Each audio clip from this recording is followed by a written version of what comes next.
ایک بھائی نے یہ سوال کیا ہے، محمد زبیر الحسینی، کہ اگر کسی نے حالت حمل میں اپنی بیوی کو طلاق دی تو آیا اس سے طلاق واقع ہو جائے گی یا نہیں؟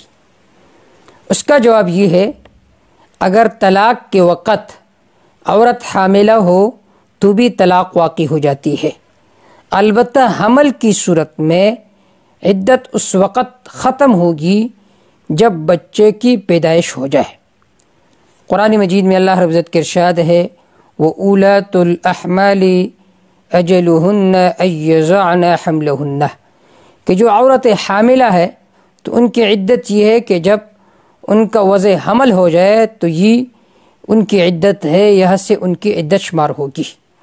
اس طرح حضرت حسن اور محمد ان سے روایت ہے، قال اذا كانت حاملا طلقها متى شاء۔ المصنف لابن شیبہ میں یہ روایت موجود ہے کہ اگر کسی نے اپنی بیوی کو طلاق دی اور وہ حاملہ ہو تب بھی طلاق واقع ہو جاتی ہے۔ اس طرح علامہ ابن عابدین الشامی رحمہ اللہ نے بھی رد المختار میں اس جزیے کو ذکر کیا ہے۔